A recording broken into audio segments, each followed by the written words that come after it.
If you own a Ram truck, whether it is a 1500, a 2500, or a 3500, there is a very good chance you are doing at least 3 things on this list right now. Not because you don't care about your truck, not because you are careless or uninformed, but because nobody ever told you these things were wrong, and some of them are so deeply embedded in common truck ownership wisdom that most people never question them at all. These are not obvious mistakes. These are not things like change your oil or check your tire pressure. These are the specific habits, assumptions, and practices that Ram owners repeat confidently, sometimes for years, that are quietly costing them money, shortening their truck's lifespan, or leaving significant capability on the table every single day. Some of them will make you nod your head because you already suspected something wasn't right. Some of them will genuinely surprise you. And number 8, and when most people hear it for the first time, they don't believe it. They think we have to be wrong. We're not. Let's get into it. Number 1, using the wrong tire pressure. This is the most common mistake on the entire list, and it is happening on more Ram trucks than any other single error. Most Ram owners who check their tire pressure at all are checking it against the wrong number. And the difference between the right number and the wrong number affects fuel economy, tire wear, ride quality, and handling every single mile. Every tire has a maximum pressure rating molded directly into the sidewall. Most Ram owners see that number, assume it is the target pressure for their specific truck, inflate to somewhere near it, and consider the job done. That number is not the target pressure for your truck. That number is the maximum pressure the tire structure can contain safely. It has nothing to do with the optimal operating pressure for your specific vehicle with your specific load. The correct target pressure is on the sticker inside the driver's door jamb. That number was calculated by Ram's engineers specifically for your truck's weight distribution, suspension tuning, and tire size. On a 1500, it typically runs between 35 and 45 psi. On a 2500 or 3500 with heavier duty tires and higher load ratings, the numbers are different, and they are printed on your specific door jamb sticker for a reason. Using the sidewall maximum instead of the door jamb specification causes overinflation that reduces your contact patch, compromises wet traction, and accelerates center tread wear. Check your door jamb right now. Then check your actual tire pressure against it. The gap is frequently 5 to 10 psi, and that gap is costing you money and tire life every single day. Number 2, idling the engine for too long. On a cold start, this goes directly against advice passed down through generations of truck ownership. Warming up a cold engine by idling for several minutes before driving feels like responsible ownership. On a modern Ram with a fuel-injected electronically managed engine, whether it is the HEMI in a 1500, the 6.7 Cummins in a heavy-duty, or any other current Ram powertrain, it is counterproductive. Modern engines do not need extended warm-up periods. The PCM automatically adjusts fuel mixture, ignition timing, and idle speed during the warm-up phase. Extended idling warms the engine more slowly than gentle driving does, because an engine at idle generates significantly less heat than one under light load. More importantly, extended cold idling causes fuel dilution. During cold startup, the engine runs a richer fuel mixture. A portion of that excess fuel washes past the piston rings and into the engine oil, reducing its viscosity and lubricating properties with every extended idle event. On a Cummins diesel, this is particularly significant because diesel fuel in the oil is an especially effective lubricant stripper. The correct approach is 60 seconds of idle to build oil pressure, then gentle driving at light throttle until the temperature gauge reaches normal operating range. That is it. 60 seconds in gentle departure is better for any Ram engine than 5 minutes of cold idling every single morning. Number 3, assuming tow/haul mode is only for towing. The vast majority of Ram owners use tow/haul mode exclusively when a trailer is attached. The moment the trailer comes off, the truck goes back to normal mode. In doing so, those owners are leaving the single best daily driving transmission calibration on the entire truck, unused for 90% of their miles. Tow/haul raises shift points so the engine stays in its power band longer. It firms up upshifts so gear changes are more decisive. It enables rev matching downshifts. On HEMI-powered trucks, it disables the multi-displacement system, so all cylinders run continuously. On heavy-duty Ram trucks with the ASIN or the 6-speed automatic, it modifies shift behavior in ways that make spirited driving feel dramatically more connected and immediate, and it disables auto start-stop for the duration of the drive. The fuel economy impact at steady highway cruise speeds without a trailer is minimal.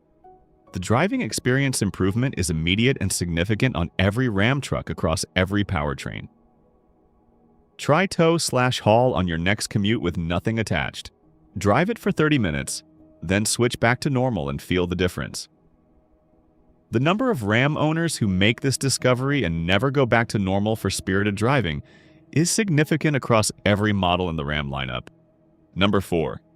Neglecting differential and transfer case fluids. Out of sight, out of mind is the most expensive maintenance philosophy any Ram owner can adopt. Differential and transfer case fluids are the ones most Ram owners have never changed, and the components they protect are among the most expensive in the entire drivetrain.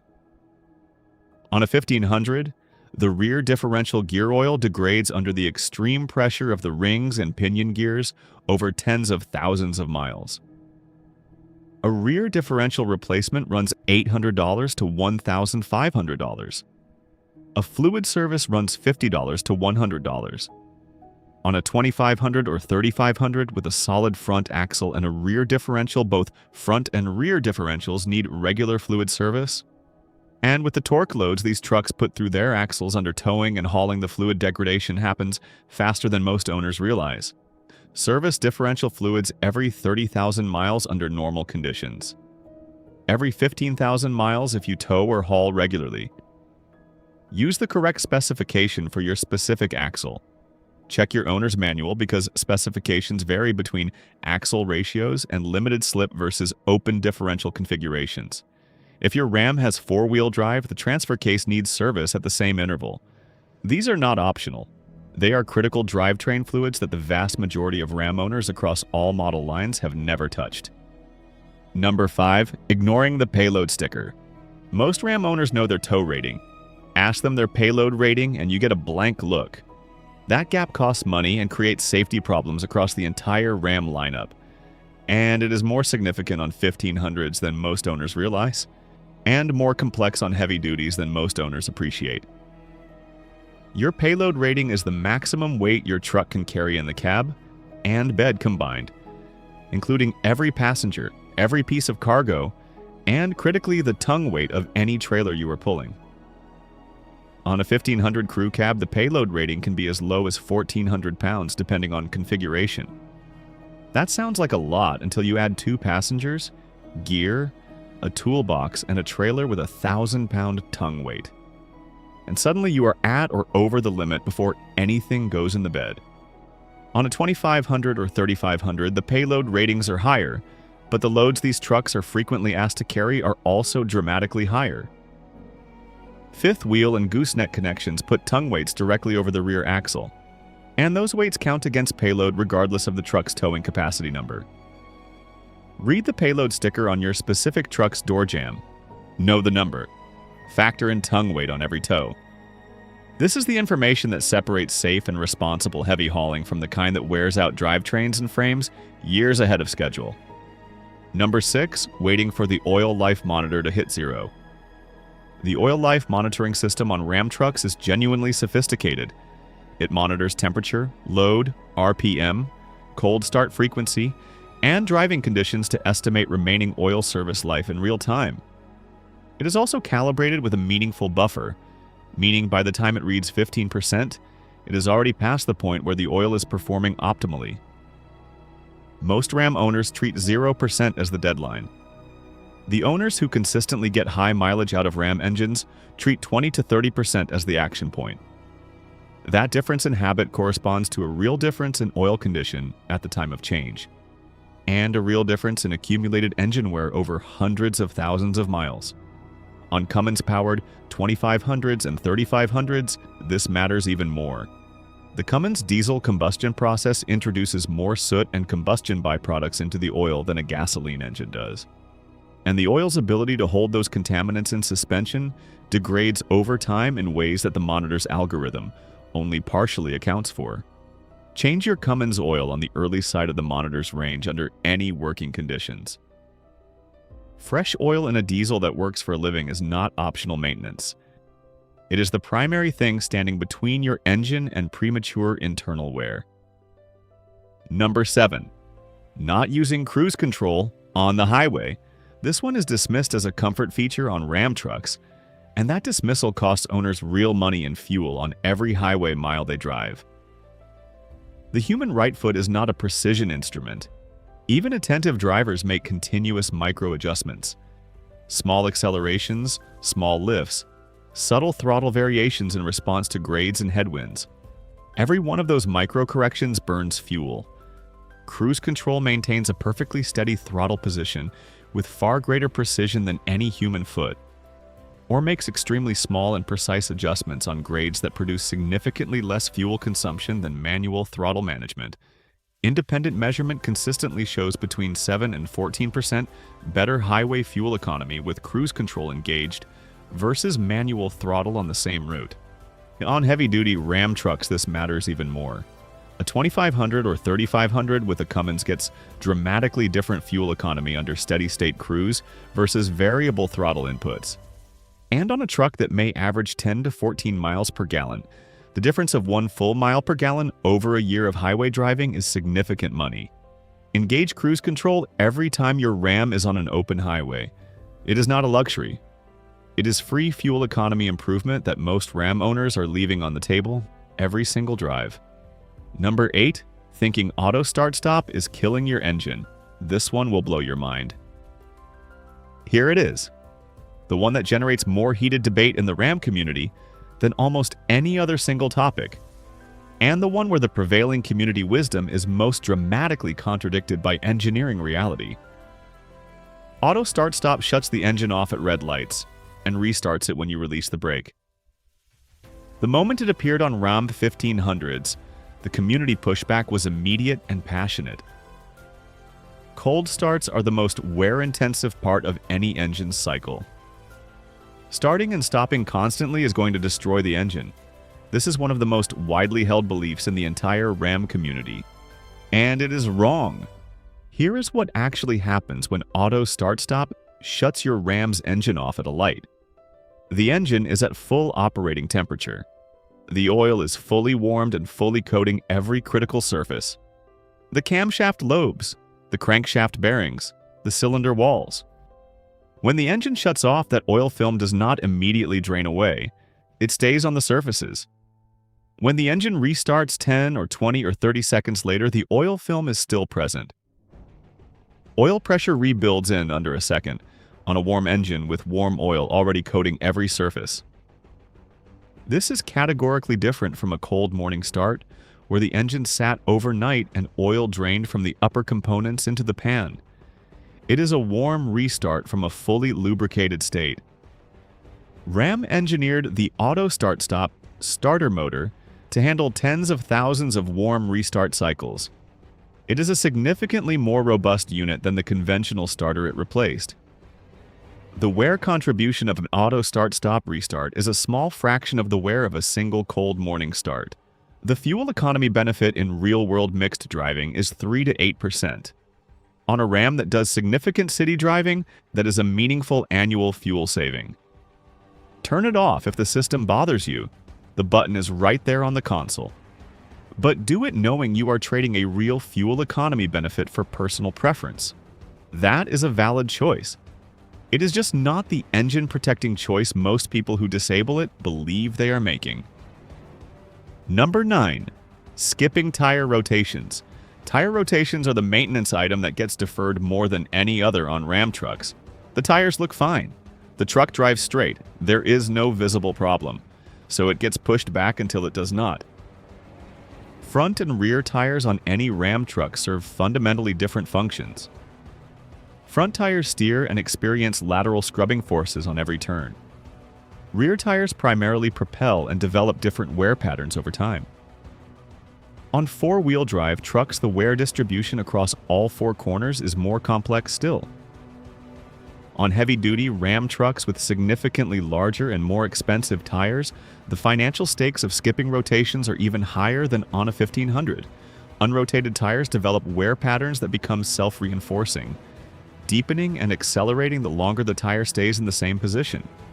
By the time the difference is visible, the tires are already significantly compromised. A set of 4 quality tires for a 2500 or 3500 runs $800 to $1,500 or more, depending on size. Regular rotation every 5,000 miles extends tire life 30 to 50%, which on an expensive set of heavy-duty truck tires represents several $100s of additional service life from a service that costs $20 to $40. Check your alignment at least once a year and immediately after any significant impact. A misaligned Ram truck consumes tires at a rate no rotation schedule can compensate for. Number 10. Confusing fuel. Octane requirements. Last one? And this costs Ram owners money at every fill-up on gasoline-powered trucks while potentially damaging the combustion management system on diesel trucks if the wrong fuel grade is used. On gasoline-powered Ram trucks, the 1500 with the 5.7-liter HEMI, the 3-liter EcoDiesel, and the various V6 configurations, the correct octane rating is 87 regular unleaded for the HEMI and most gasoline applications. The HEMI's compression ratio and PCM calibration are optimized for regular octane. Filling with premium 93-octane fuel costs significantly more per gallon and produces 0 measurable power increase, 0 fuel economy improvement, and 0 engine longevity benefit in an engine that was engineered for regular fuel. On Cummins-powered 2500s and 3500s, the equivalent mistake is using low-quality or off-spec diesel fuel from stations with poor turnover or questionable blending standards. The Cummins is precision-engineered to tight fuel delivery tolerances. Contaminated or degraded diesel fuel affects injector performance, increases internal wear, and can cause deposit buildup in the high-pressure fuel system that is expensive to clean and more expensive to repair if ignored. Use 87-octane regular from a quality name brand station for your gasoline Ram. Use quality diesel with appropriate additives in winter from reputable stations for your Cummins. These are not complicated choices, and making the right one at every fill-up costs less money while delivering exactly the performance and longevity your Ram engine was built to provide. 10 things. 10 mistakes that Ram owners across the 1500, 2500, and 3500 make with complete confidence every single day. Now, you know the truth on every one of them. How many of these were you doing? Drop a number in the comments. We genuinely want to know. And share this video with every Ram owner you know, regardless of which model they drive. Subscribe for more Ram tips, maintenance guides, and everything the dealership never tells you. New video every week. We will see you in the next one.